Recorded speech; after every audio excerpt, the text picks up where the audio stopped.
The Walls That Listen. Before we dive into this one, subscribe if you enjoy stories that keep you awake long after the video ends. Because inside these walls, nothing sleeps. The sun was just beginning to rise when the quiet suburb north of Perth erupted into chaos. A silver sedan tore down the street, weaving between parked cars, smoke rising from its hood. Sirens wailed behind it, echoing off houses still dark from the early morning chill. The chase had lasted nearly 40 minutes, but no one watching from behind their curtains knew why. Inside the car, Evan Rourke gripped the wheel with shaking hands. He wasn't a hardened criminal. He wasn't known to police as violent or unpredictable. But 2 weeks earlier, a routine job delivering electronics had gone terribly wrong. A shipment had disappeared. Someone in his delivery unit had framed him. And when investigators found his fingerprints on a warehouse door no one remembered him touching, everything spiraled fast. The case pointed squarely at him, even though he pleaded innocence. The warehouse audit showed forged signatures. Surveillance cameras had been tampered with. His name had been inserted into the chain of evidence with almost surgical precision. And the one person who could have cleared him vanished the night before his hearing. Now, with detectives closing in and one mistake turning into a full-blown criminal charge, Evan panicked. The chase ended when he lost control on a gravel turn, the car spinning out and slamming into a barrier.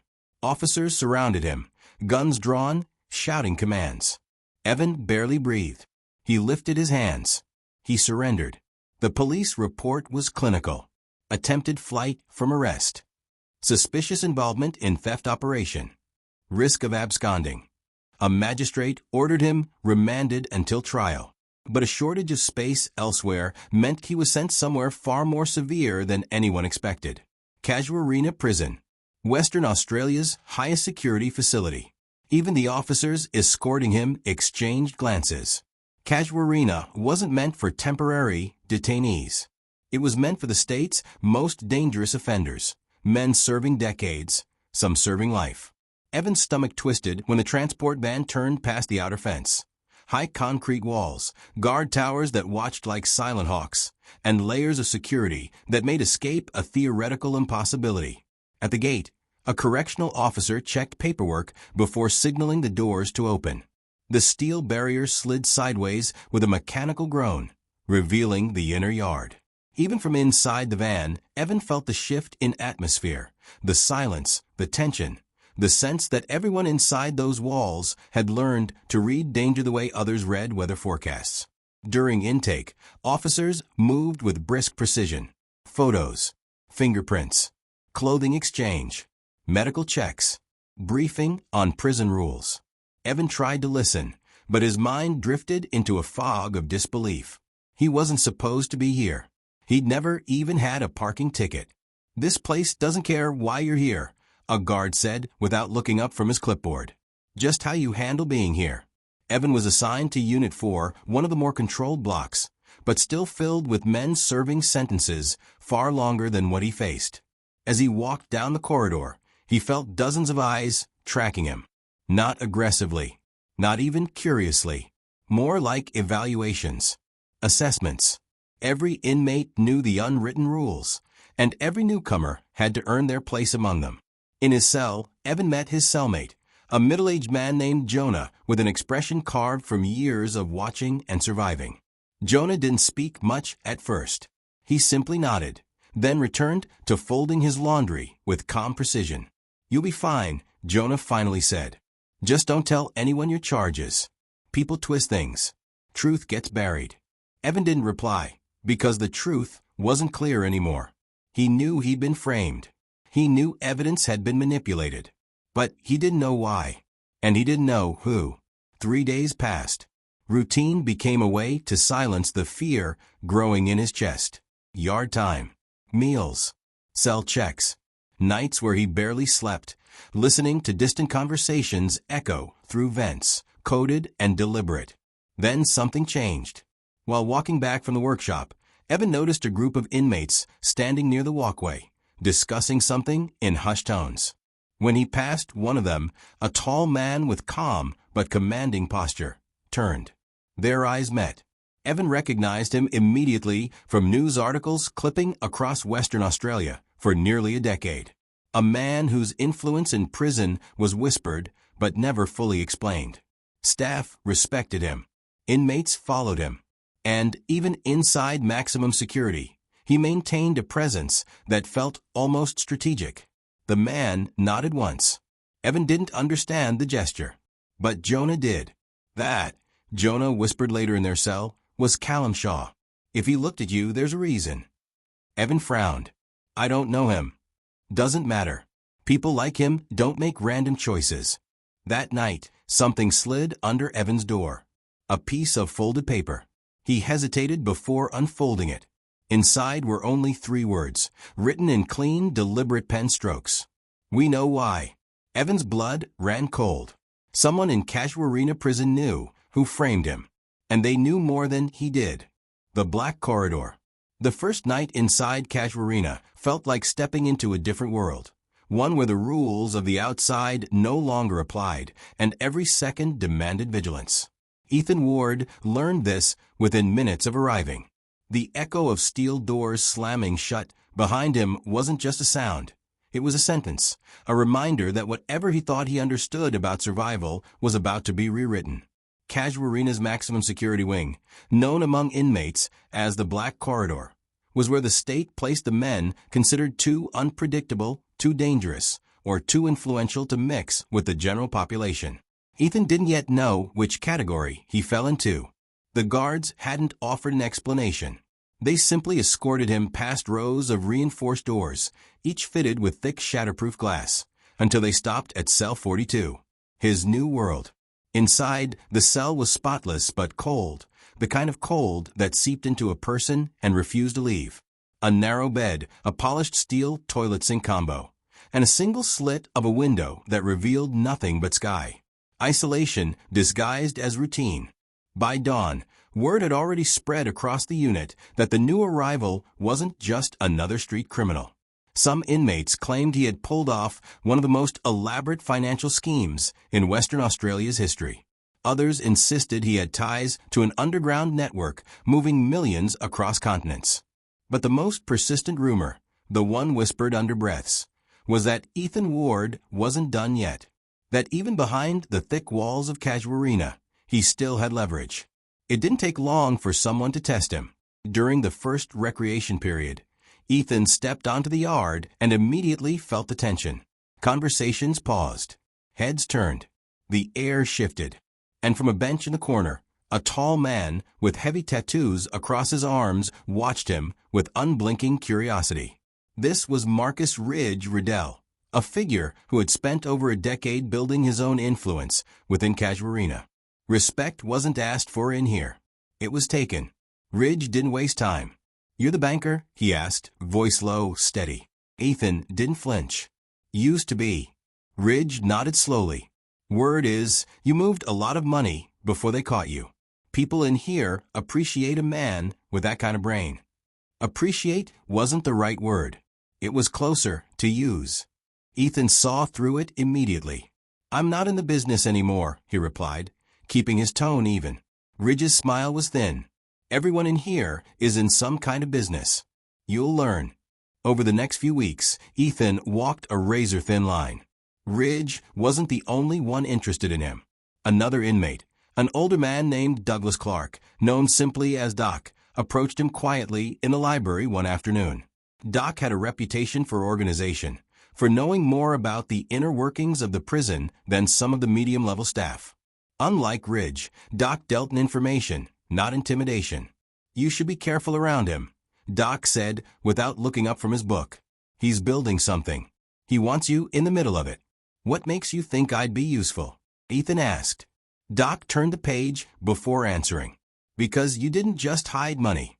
You hid influence. I've read the reports, even the ones the public never saw. Judges don't hand out sentences like yours unless someone's afraid of what you know." The comment lingered in Ethan's mind long after he left the library. "What I know." That was the real danger. Not the crime, not the publicity, but the knowledge he carried and the people it threatened. 3 weeks into his sentence, a guard found a folded note under Ethan's mattress. No name, just a line written in tiny, precise handwriting. They think you're still holding the passwords. Tell them nothing. Ethan stared at the message, heart pounding. Someone on the outside was trying to get a signal in. Someone who shouldn't have been able to breach Casuarina's layers of restrictions. But that wasn't the part that terrified him. It was the fact that the note was placed in his cell without any cameras catching it. Someone inside the prison helped deliver it. He took the note to Doc during the next library slot, sliding it between the pages of a crime novel. When Doc read it, his expression hardened. "This isn't good," Doc whispered. "There are groups in here who tear this place apart for access to offshore accounts. If they think you can give them that, you become the prize." Ethan swallowed. "Then what do I do?" Doc closed the book. "You find allies. The right ones. Because something's coming, Ethan. I've been watching movements, guard rotations, inmate transfers. Someone is setting a stage, and you're meant to be the centerpiece." That night, alarms blared across the black corridor. Guards sprinted past Ethan's cell. Doors slammed. Radios crackled with urgent commands. Something had happened, something big. Moments later, Ethan saw a flash of movement at the end of the hallway. A stretcher. A motionless body covered with a sheet. Then he heard the name being whispered by inmates who craned their necks to see. Ridge. Ethan froze.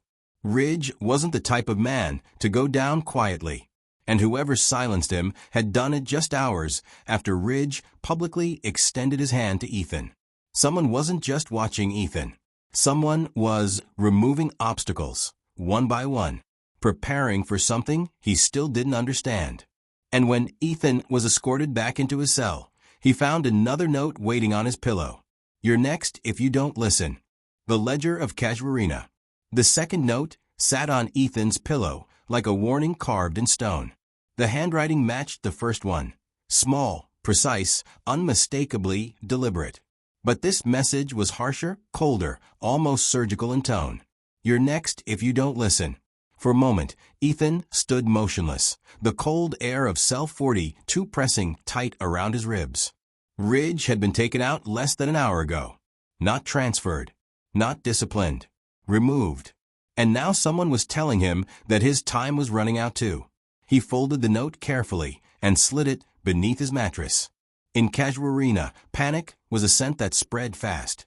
He couldn't afford to leak any of it. Morning came with a new tension humming through the black corridor. Guards spoke in quick, clipped tones. Inmates whispered through vents. Doors opened half a second slower, as if the entire wing was bracing for something unseen. Ridge's death had disrupted the balance of power, and whatever that balance used to be, it was gone now. During exercise, Doc approached Ethan with the wary look of someone counting exits. "They moved Ridge's people overnight," Doc said. "Different units. Different blocks. That wasn't about punishment. It was about containment." "Containment of what?" Ethan asked. Doc's eyes flicked across the yard before he leaned in. "Of the truth." Ridge was negotiating. Not for power. For access. Ethan's pulse quickened. "Access to what?" "To your accounts." Ethan shook his head. "Those accounts were seized. The passwords are useless." Doc exhaled sharply. "Not the accounts you declared. The ones you didn't." The accusation hung heavy between them. Ethan wanted to deny it, but Doc's expression told him it wouldn't matter. Even the suggestion of hidden funds, offshore, encrypted, untraceable, was enough to make him a target. A dangerous one. Doc lowered his voice until it was barely a breath. "Whoever put those notes in your cell isn't Ridge's enemy. They're trying to keep you alive long enough for something bigger." Ethan frowned. "Bigger?" Doc nodded. "There's a ledger, a list of transactions tied to people outside this prison. People with influence, money, reach. People who never expected a man like you to get caught. That ledger didn't vanish when you were arrested." Ethan's breath hitched. He knew exactly what Doc meant. It was the same digital trail that had led him into certain circles years ago. People who wanted their money moved quietly, discreetly, invisibly. People who had promised protection as long as Ethan never spoke. When he was arrested, The ledger should have been destroyed. But something had gone wrong. And now someone wanted to use that mistake. Doc stepped back. If that ledger exists, then Ridge wasn't the only one looking for it. Before Ethan could respond, a prison siren split the air. Guards shouted. Inmates scattered. A red emergency light began pulsing across the yard. A lockdown. 2 officers rushed toward Ethan. Not running. Walking quickly, purposefully. Too purposefully. Doc grabbed Ethan's sleeve. Do not go with them. But it was too late. The officers flanked him, gripping his arms firmly. Ward, one said. You're being moved. Why? Ethan asked, trying to keep his voice steady. Administrative order. Which meant nothing. Which meant everything. They marched him through a side entrance and down a stairwell rarely used by inmates, a service passage. Ethan's heartbeat hammered against his ribs. He looked up at one of the guards. Where are you taking me? Neither answered. At the bottom of the stairs, a third man was waiting. Not a guard. Not an inmate. Something in between, someone with authority that didn't require a uniform. He gestured for the guards to leave. Then he spoke calmly, as if discussing whether rather than life and death. Ethan, you've caused a great deal of trouble without meaning to. Ethan didn't recognize him. Who are you? A facilitator, the man replied. The kind who solves problems before they reach daylight. Ethan swallowed hard. And Ridge was a problem? The man gave a slow, humorless smile. Ridge wanted what wasn't his. You, on the other hand, still have a choice. He stepped forward, hands clasped behind his back. The ledger. You know where it is. Ethan said nothing. Silence stretched. Then the man nodded. I thought so. He reached into his jacket and pulled out a small digital recorder. Placed it on the metal table between them. Tell me where the ledger is, and you leave Casuarina alive. Ethan stared at the recorder. It felt absurd. Life and death hinging on a single piece of plastic and wires. But he knew what was really at stake. Naming names meant implicating powerful individuals far beyond this room. It meant retaliation, swift and merciless, on anyone connected to him. No, Ethan finally said. The man sighed.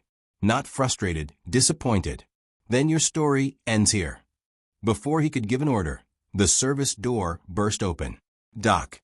Behind him, Officer Henley, one of the few guards who treated inmates like human beings, held a radio and looked pale. Henley pointed at the suited man. Step away from him. Now. You don't know what you're doing, the man said calmly. Henley raised his voice. He's under protective watch. External investigation. Everything in this room is being recorded. For the first time, the man's expression shifted. Not fear, calculation. He slipped past them with controlled speed, disappearing up the stairwell before backup arrived. Doc grabbed Ethan's arm. That ledger is bigger than this prison. Bigger than anything you've been told. Someone out there wants it buried. Someone else wants it exposed. And both sides are willing to burn everything in between. Ethan exhaled shakily. Then what do I do now? Doc looked him dead in the eyes. You survived long enough to decide which side you're on. 3 months later, Ethan Ward sat in a secure interview room, the metal door locked behind him. A federal investigator slid a folder across the table, a thick one. Inside were names, dates, transfers, accounts linked to political donors, business executives, and offshore corporations. A trail that started long before Ethan was ever arrested. The ledger had resurfaced, and everyone wanted to know who would speak first. Ethan closed the folder. For the first time since entering Casuarina, he felt something unfamiliar pressing into his chest. Control. Not freedom, not yet, but leverage. Enough leverage to stay alive. Enough leverage to become something other inmates whispered about in the yard. The man who walked into Casuarina as a criminal was gone. What remained was someone far more dangerous. Someone with a story still unfolding. Someone the world was suddenly watching. And as he stood to leave the room, escorted by 2 guards who now treated him with caution, Ethan whispered to himself, "This isn't the end. It's the beginning."